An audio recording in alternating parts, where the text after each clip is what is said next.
안녕하세요. 반갑습니다. 남경필 목사입니다. 봄이 완연해졌다고 하지만 일교차도 심하고 황사로 고생하시는 분들도 계시는데 모두 건강관리 잘 하셨으면 좋겠습니다. 오늘은 우리 주변의 이야기 속에서 말씀의 의미를 생각해보는 일상 속의 말씀 영상으로 여러분들과 함께 하도록 하겠습니다. 오늘 여러분들과 나눌 이야기는 건축물에 관한 이야기입니다. 건축물 그러면 여러분들은 어떤 것들을 떠올리실지 모르겠는데 제가 오늘 소개해드릴 건축물은 성당입니다. 베드로 성당, 밀라노 성당, 유명한 성당들 많죠. 제가 오늘 소개해드리는 성당도 그에 못지않게 어쩌면 최근에는 더 유명해진 성당이라고 할 수 있을 것 같습니다. 지금 화면에 제가 띄워드리면 아마 여러분들도 본 적 있다 이렇게 생각 드실 거예요. 바로 스페인 바르셀로나에 있는 사그라다 파밀리아 성당입니다. 사그라다 파밀리아라는 뜻이 우리말로 성스러운 가족 이런 뜻이어서 굳이 이름을 우리말로 붙이자면 성, 가족, 성당 이렇게 할 수 있을 것 같아요. 사그라다 파밀리아 성당을 설계한 건축가가 사실 굉장히 유명합니다. 안토니 가우디라는 건축가인데 스승이었던 프란시스코 델 비아르가 1년 정도 진행하다가 모든 것들을 안토니 가우디에게 넘겼어요. 그래서 가우디가 설계를 끝내고 1882년부터 본격적으로 공사가 시작됐는데 지금 기준으로 하자면 142년째 공사가 진행되고 있는 거죠. 공사 기간만으로도 유명해야 돼요. 그죠?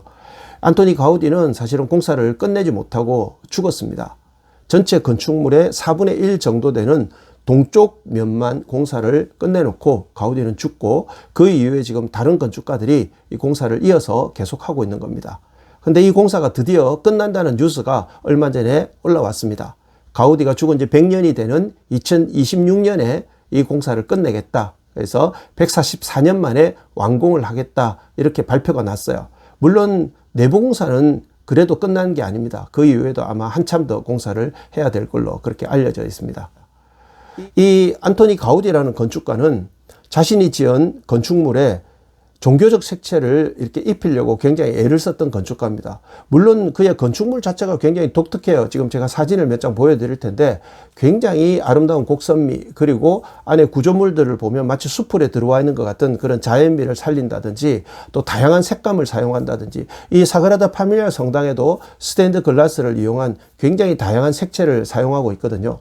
그러한 것들로도 유명하지만 우리는 신앙적 의미를 이야기하려고 하는 거니까 이 안토니 가우디가 성경의 내용을 건축물에 담으려고 애를 많이 썼어요. 이 사그라다 파밀리아 성당은 성당이니까 더 그랬겠죠. 그래서 이 성당의 동편은 예수님의 탄생, 그리고 서편은 예수님의 고난, 그리고 남쪽은 예수님의 부활에 관한 그걸 석조물로, 그러니까 돌로 다 형상화시켜 가지고 이렇게 스토리로 만들어 뒀어요. 그래서 어떤 사람들은 돌로 만든 성경책이다 그렇게 말하기도 합니다. 로만 캐톨릭이어서 북쪽에는 성모 마리아 탑을 만든 것 같아요. 그리고 한가운데가 이제 172.5m에 이르는 예수 그리스도의 탑이 지금 마지막 공사를 이제 하고 있는데 2026년에 끝낸다니까 혹시 다음에 기회가 되면 저도 가봤으면 좋겠습니다.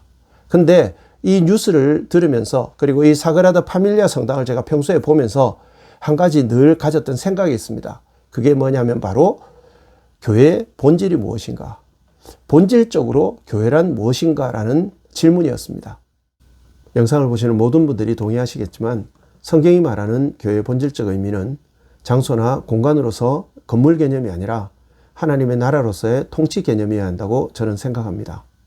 하나님께서 출애굽하는 이스라엘 백성들에게 성막을 주시던 그때부터 오늘날에 이르기까지 교회는 하나님의 임재 가운데 말씀이 바르게 선포되어지고 그 말씀 앞에 순종함을 통해서 사도 바울이 고린도전서 3장 16절에 고백한 것처럼 우리 모두가 성령의 전우로서의 삶을 이루기 위해서 몸부림치는 그러한 믿음의 사람들이 모인 공동체가 교회여야 한다는 것이죠. 마태복음 16장에서 주는 그리스도시요 살아계신 하나님의 아들이라고 고백하는 베드로의 고백 위에 교회를 세우시겠다고 말씀하신 예수님의 말씀의 의미도 그런 것이라고 생각합니다.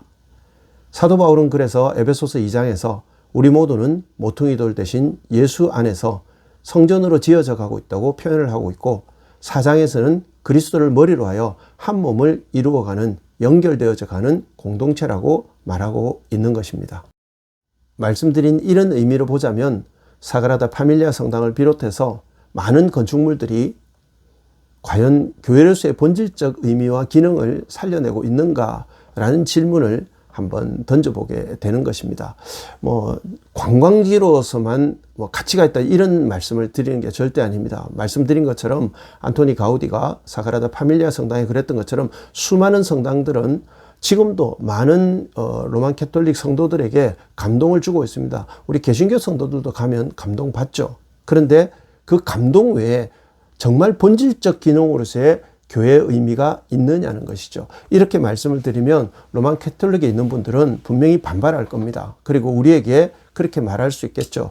그러면 개신교 교회들은 다르냐?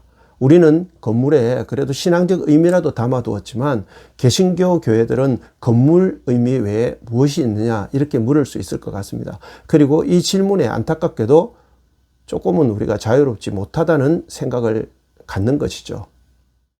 대형교회. 분명히 여러분들에게 말씀드리지만 저는 대형교회를 부정하지 않습니다.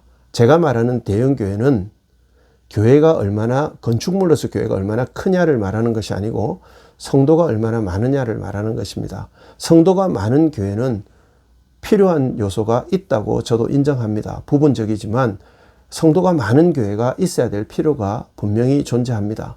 그럼에도 불구하고 그러한 교회들이 지금 이 땅에 세우는 수많은 교회들, 대한민국뿐만 아니고 그 대형 교회들, 말 그대로 건축물로서 대형 교회들을 우리가 생각할 때 그 건축물로서의 교회 자체가 하나님의 인재와 통치를 위해서 그리고 올바른 말씀 선포를 위해서 거기에 올바른 말씀에 대한 순종을 위해서 그러한 거대한 건물을 짓는가 아니면 혹시나 수평 이동이라도 상관없으니 많은 사람들을 더 흡수하기 위해서 그 규모를 더 키워나가기 위해서 대형 건축물을 짓고 있는가라는 질문에 대해서 과연 자유로울 수 있을까라는 생각을 해보는 것입니다.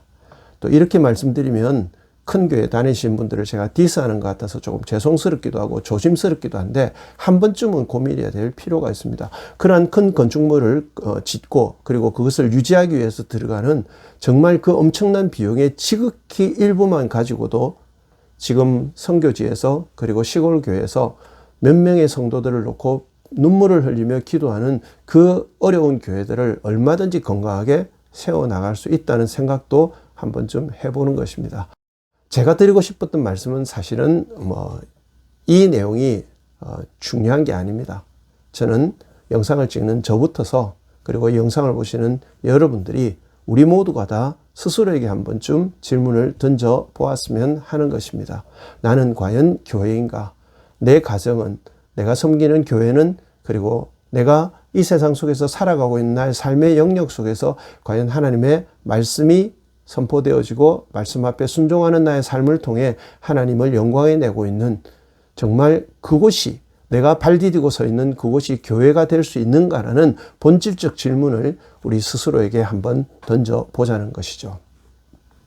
하나님은 오늘도 저와 여러분들이 교회의 길을 기대하고 계십니다.